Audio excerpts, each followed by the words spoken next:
Fabbriche dismesse, ciminiere che si innalzano verso il cielo, scenari esausti che l'archeologia industriale trasforma in monumenti viventi. Quel che resta del costruito industriale spesso nasconde un racconto straordinario. Tra le pagine materiali del romanzo di Fabbrica, quelle più emblematiche sono le company towns, città dell'armonia o dell'autarchia, tutte segnate dall'utopia di legare i propri operai alla grande fabbrica, offrendo abitazioni moderne, servizi, educazione per i figli e spazi per le attività ricreative. Sono i villaggi operai italiani, le testimonianze di un passato recente che dobbiamo conoscere e tutelare.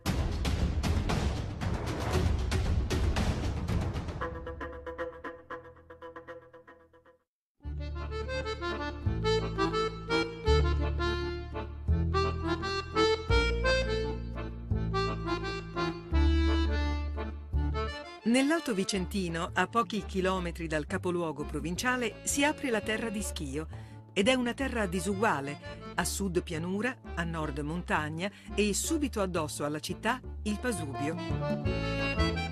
Sono le valli a legare la pianura alla montagna, attraversate da tanti piccoli fiumi. Quello che passa per Schio si chiama Leogra, in dialetto Levogra, che vuol dire terra amara. Perché questa in effetti è una terra povera dal punto di vista agricolo, così all'ombra delle montagne. Ma è ricca d'acqua, ricca di lana delle greggi dei monti e degli altipiani, ricca di una terra speciale che si usava per trattare con chimica primitiva tessuti e lane di pecora. Già nel secondo Settecento Schio è la capitale laniera della Repubblica di Venezia, ma è agli inizi del XIX secolo che nasce il lanificio destinato a segnare la sua storia, la Lanerossi. L'opificio fondato da Francesco Rossi raggiungerà livelli molto avanzati sotto la guida del figlio Alessandro.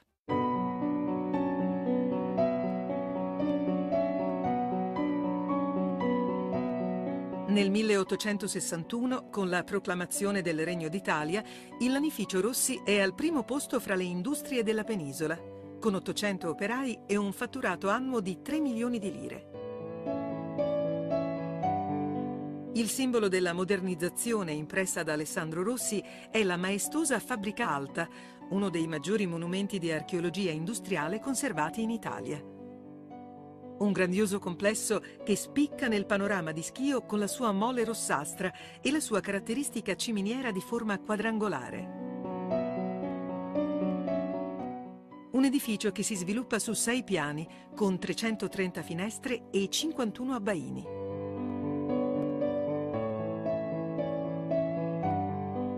All'interno, i reparti di vastissimo respiro ospitavano tutte le principali fasi di lavorazione della lana.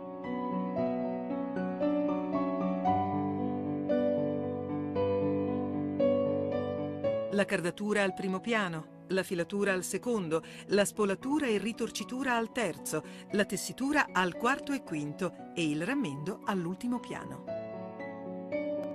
La fabbrica alta, datata 1862, era diffusa in Europa, era rara in Italia per il luogo dove è stata costruita. È conveniente al lanificio Rossi perché sfrutta un'unica fonte di energia, la macchina a vapore, per servire tutti i piani sovrapposti delle varie lavorazioni della lana, permettendo così il concentramento di tutte le lavorazioni della lana in un unico edificio, risparmiando tempo agli operai che si devono spostare nelle varie sale e energia, perché è un'unica macchina a vapore che tramite un albero motore in verticale e altri in orizzontale che percorrono tutte le sale, servono tutte le macchine.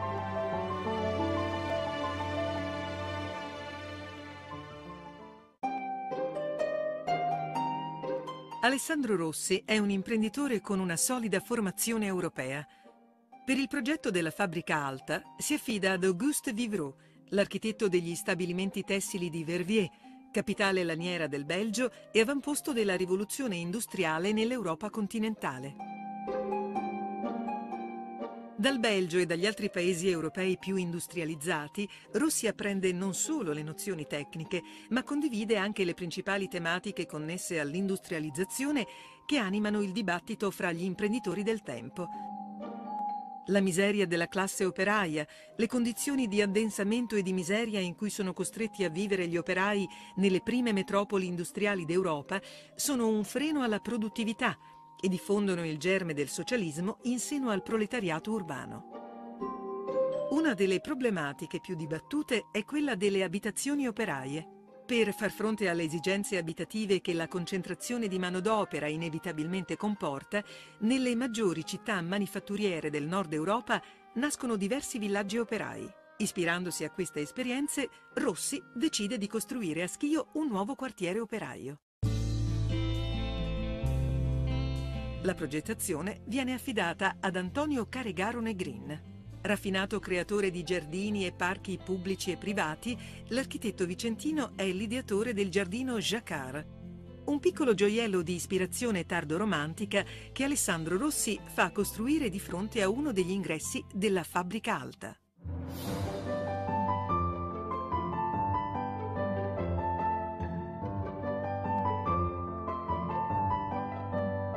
Il giardino Jacquard nasce nel 1859 nella fase di ampliamento dell'anificio Francesco Rossi.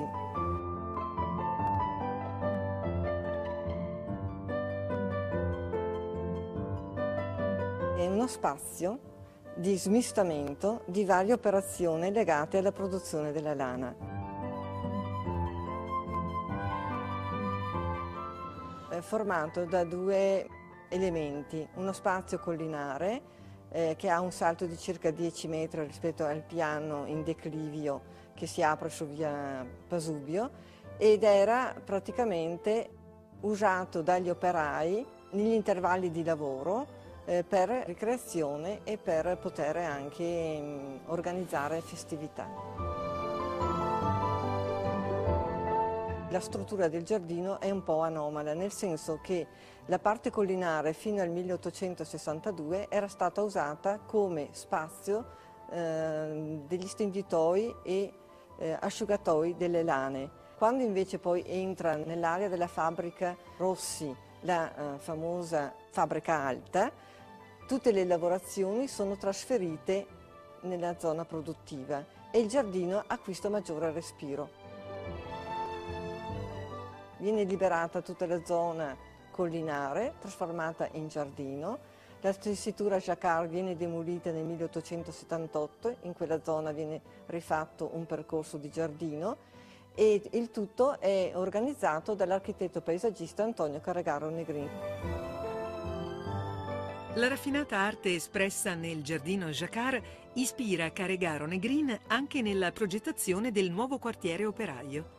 L'architetto vicentino disegna un insediamento che occupa una vasta area compresa tra la fabbrica e il Leogra, a sud del vecchio nucleo urbano. Imposta il progetto sull'idea romantico-utopistica della città giardino. La planimetria generale presentata nel luglio del 1872 mostra un quartiere con i fabbricati collocati in un ampio spazio verde delimitato da due assi principali ortogonali, ma con le strade minori ad andamento curvilineo e sinuoso. All'interno di questo impianto urbanistico vengono distribuite le abitazioni, distinte in 4 categorie che ripropongono le gerarchie di fabbrica. In realtà, solo i villini per i dirigenti dell'azienda, tra cui spicca la villa di Giovanni Rossi fatta costruire da Alessandro per il suo primogenito, mantengono l'impostazione iniziale. Man mano che il progetto prende forma, infatti, si perde l'originale impianto paesaggistico. Esigenze di tipo economico e gestionale finiscono per imporre al quartiere la consolidata fisionomia a scacchiera dei villaggi industriali d'Oltralpe. Inoltre vengono inserite case a schiera per gli operai, all'inizio non previste. Nel divenire del quartiere c'è una fitta corrispondenza tra il paesaggista Antonio Carragaro Negrin, il committente Alessandro Rossi e gli altri industriali italiani che chiedevano ad Alessandro Rossi consigli su come fare il quartiere. Da queste lettere si ricava che Alessandro Rossi dice a tutti, si raccomanda di evitare l'uniformità delle abitazioni, perché al contadino, operaio, divenuto recentemente operaio, serve conservare la propria identità. Quindi il gioco della diversità delle facciate, del tipo di copertura e la diversità dell'organizzazione del giardino è coerente con questa filosofia di conservazione della propria individualità. Ogni possidente, che diventerà appunto possidente della propria casa, della propria abitazione nel giro di circa 25 anni, perché la casa è a riscatto, con una detrazione del salario, ognuno dovrà ritrovare proprio se stesso e non sentirsi uniformato, perché già diceva Rossi, nell'ambiente di fabbrica, nel salone della lavorazione, l'operaio si sente praticamente spogliato della propria persona, perché diventa un ingranaggio, diventa un prolungamento della macchina e quindi quando torna a casa deve ritrovare se stesso.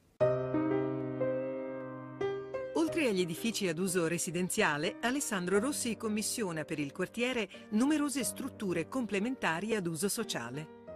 Interprete di spicco di quell'ideologia ottocentesca che è stata definita paternalismo organico, l'imprenditore di Schio mirava a un'armonia tra il capitale e il lavoro, realizzabile, secondo lui, attraverso un'ampia trama di istituzioni capaci di produrre vantaggi materiali e morali a tutta la manodopera. Fra le istituzioni, Rossi riserva a quelle scolastiche un'attenzione particolare. L'ex asilo infantile e le scuole elementari comunali femminili, oggi occupate dal liceo artistico, vengono costruite nel 1877 e donate alla città di Schio. La scuola convitto di pomologia e orticoltura, oggi sede del CAI, viene istituita per insegnare le nozioni indispensabili per uno sfruttamento razionale dell'agricoltura. L'asilo d'infanzia intitolato ad Alessandro Rossi, infine, viene edificato dal Carragaro Negrin in prossimità del centro storico. Pur essendo al di fuori del quartiere operaio vero e proprio, era comunque funzionale a quest'ultimo, a dimostrazione del fatto che la nuova Schio di Rossi non è pensata come un insediamento autosufficiente, ma si appoggia al centro abitato preesistente, integrandosi nel contesto urbano dell'antico nucleo di Schio. Si tratta di interventi sulla città esistente. Il quartiere operaio di Schio si integra proprio programmaticamente nel contesto urbano, tant'è che alla fine della sua realizzazione i negozi saranno solo 13 dentro, perché il centro storico è ad un passo. Quando viene fatta la chiesa per gli operai nel 1878, la chiesa di Sant'Antonio Abate è proprio ai confini anzi più attaccata al centro storico che al quartiere operaio, a significare questa liaison tra le due entità. Quindi è un riassetto complessivo, diciamo, della città e non è la creazione di qualcosa che è altro, che è estraneo al contesto urbano. Città sociale, città dell'armonia. Così è stato definito uno degli esempi più ambiziosi di urbanizzazione legati al paternalismo industriale. È la nuova Valdagno creata dal conte Gaetano Marzotto. Valdagno, cittadina dell'Alto Vicentino a pochissimi chilometri da Schio, è un altro luogo storico dell'industria laniera italiana. Il vecchio paese, adagiato sulla riva destra del torrente Agno, con il suo centro storico settecentesco, aveva ospitato le prime industrie manifatturiere costruite da Luigi Marzotto a partire dal 1836. Ma negli anni '20 del secolo scorso, il piccolo centro risultava ormai sproporzionato rispetto alla mole della fabbrica tessile Marzotto, divenuta all'epoca un colosso a livello nazionale ed europeo. E così, sulla riva opposta del fiume, Gaetano Marzotto darà il via a un enorme progetto insieme finanziario, speculativo e filantropico. Un esperimento urbanistico e sociale unico, aggiornato e moderno rispetto alle precedenti esperienze dei villaggi operai.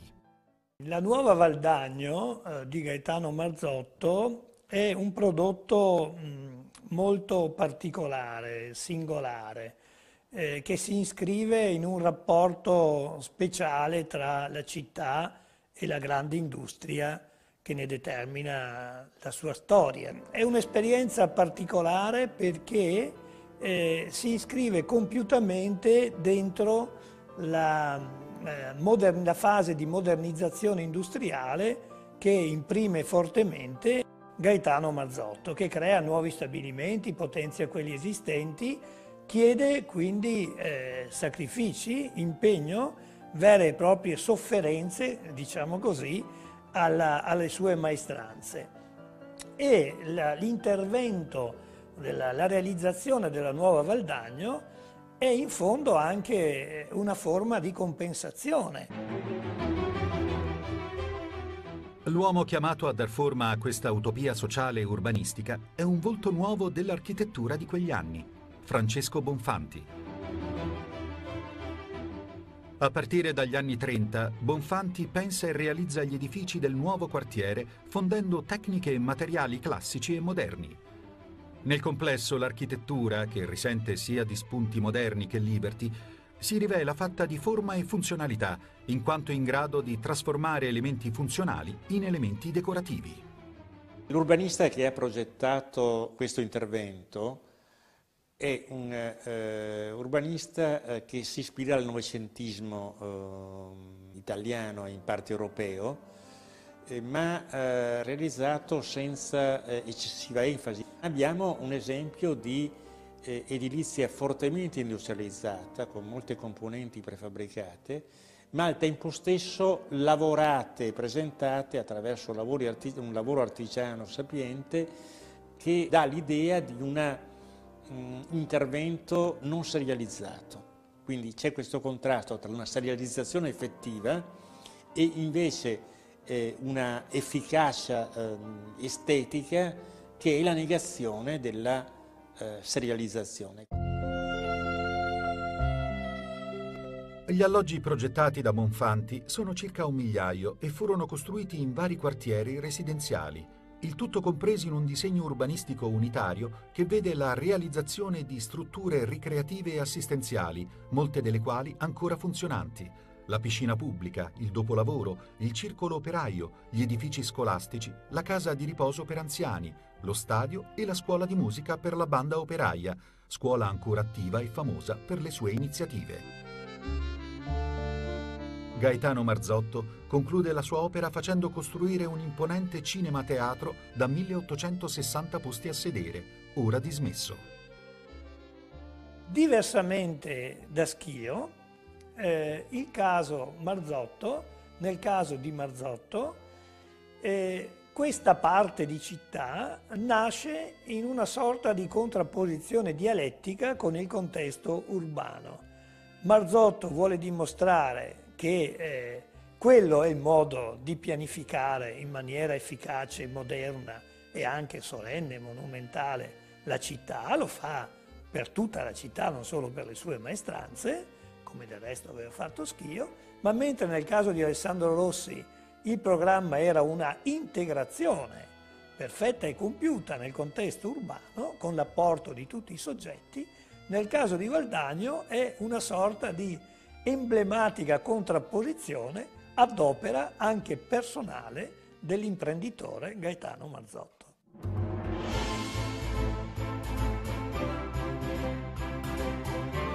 Fiore all'occhiello della città sociale è il parco La Favorita, progettato da Bonfanti alla fine degli anni '20, sempre per conto di Gaetano Marzotto. Sono ancora presenti gli ingressi monumentali, la gradinata, le balaustre di pietra e graniglia dei terrazzamenti, il viale alberato e il parco romantico.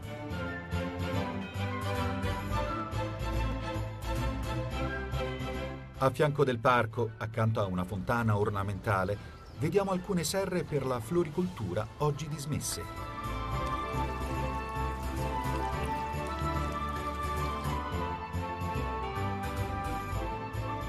Il progetto prevedeva anche la realizzazione di una grande villa padronale progettata da Gio Ponti.